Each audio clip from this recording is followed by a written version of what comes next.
صدر مجلس کے تاثرات کے بعد، ان کے صدارتی خطبے کے بعد مجھے نہیں لگتا، اور جس انداز سے انہوں نے اپنی بات آپ کے سامنے رکھی، کہ مجھے کچھ کہنا باقی رہ گیا ہے. لیکن یہ بھی ضروری ہے کہ حالانکہ میں میزبان بن کے آیا تھا، لیکن مجھے آپ لوگوں نے مہمان بنا کے رکھا. مجھے بڑی خوشی ہوئی جب مجھے یاد نہیں ہے کون سے مہینے میں مجھے یوسف صاحب نے فون کیا تھا کہ آپ یہاں پہ کوئی پروگرام کیجیے. پھر ظاہر صاحب نے بھی، تو میں نے ان سے یہاں کے شعراء کے نام وغیرہ بھی مانگے، لیکن کچھ وجوہات کی بنا پر جو ہے ہم یہاں پہ پروگرام نہیں کر پائے. اور سچ بھی کہوں میں کہ مجھے اندازہ نہیں تھا کہ یہاں کے لوگ کس قدر ادب نواز ہیں، کس قدر اعلیٰ پائے کے میزبان ہیں، ہمدرد ہیں. تو اب جب بار بار فون کرنے لگے یوسف صاحب، تو میں نے کہا نہیں، ہمیں جانا پڑے گا. اور دوسرا، بہرحال ہمارا یہ کام ہے کہ ہمیں ہر کونے پہ، جو بھی ہمارے ریاست کا ہر کونا ہے وہاں پہ پہنچنا ہے. وہاں کے جو ہڈن ٹیلنٹ ہیں، جو باہنر لوگ ہیں، ان کو ابھارنا ہے، ان کو ایک پلیٹ فارم مہیا کرنا ہے.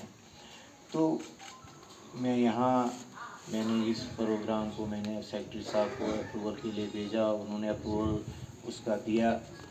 آج ہماری خوش قسمتی یہ ہے کہ جو ہمارے سیکرٹری اکیڈمی ہیں وہ اسی جناب ویلی سے تعلق رکھتے ہیں، ثنا سائل ہیں، اور انہوں نے مجھے کھلی چھوٹ دے رکھی ہے کہ آپ کو جہاں پہ لگتا ہے کہ یہاں پہ ضروری ہے کوئی پروگرام کرنا، اس جگہ پہ آپ کو لگتا ہے کہ یہ بڑی زرخیز زمین ہے ادب کے لحاظ سے، تو آپ وہاں کا پروپوزل بنائے، اور میری طرف سے آپ کو کبھی کسی چیز کی جو ہے رکاوٹ نہیں ہوگی.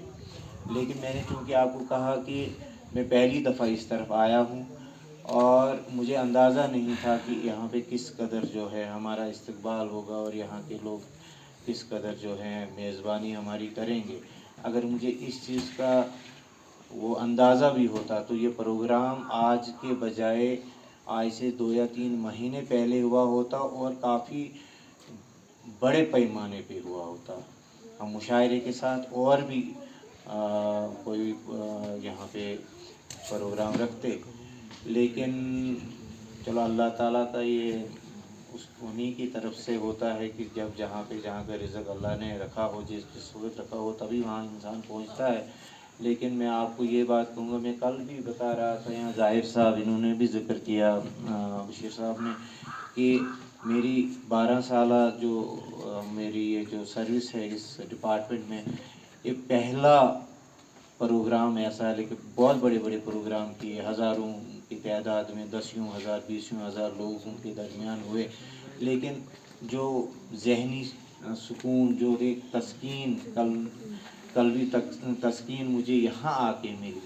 کل جب ہم لوگ بیٹھے تھے، رات کو جب وہ محفل ہوئی، ایوب صابر جیسے لوگ، خالد صاحب جیسے لوگ، ہمارے ظاہر صاحب جیسے لوگ، یزدانی صاحب، مطلب اتنے، بشیر صاحب جیسے لوگ، اعلیٰ پائے کے عالم، شاعر، ادیب، اور کتنے وہ ڈاؤن ٹو ارتھ، کس طرح سے اپنی بات رکھنے کا وہ انداز. تو میں کہتا ہوں کہ اللہ کرے کہ ہمیں بار بار موقع ملے آپ جیسے لوگوں کے درمیان آنے کا، بیٹھنے کا، آپ سے تبادلہ خیال کرنے کا، آپ سے کچھ سیکھنے کا.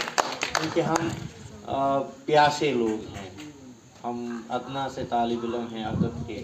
تو جتنا ہمیں موقع ملے، آپ کا جو سرچشمہ ہے آپ ادب کے، آپ سے استفادہ حاصل کرنے کا ہمیں کرنا چاہیے.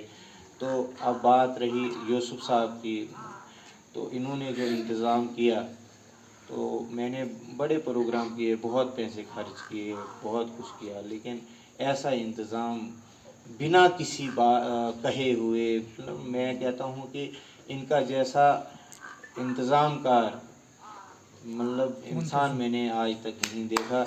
تو اللہ تعالیٰ ان کو جو انہوں نے یہ ہنر دیا ہے اس طرح کے کام کرنے کا اس میں بڑھوتری ہو۔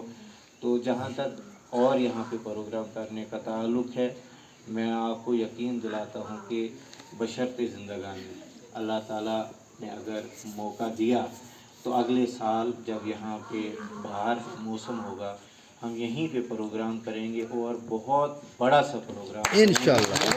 میرا آپ کو یقین دہانی کراتا ہوں۔ اور اگر میری کہیں زندگانی رہی اور ٹرانسفر ہوئی جموں کشمیر میں ہی ہوں گا تو بھی یہاں پہ پروگرام ہوگا اور میں آؤں گا۔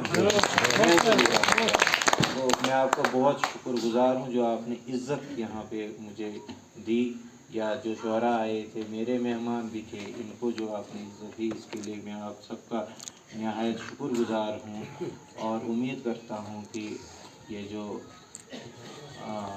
ادبی ماحول یہاں پہ ہے یہ ہمیشہ قائم رہے گا اور اس میں جو ہے اضافہ ہوگا۔ تو انہی الفاظ کے ساتھ میں آپ سب کا ایک دفعہ پھر سے شکریہ ادا کرتا ہوں۔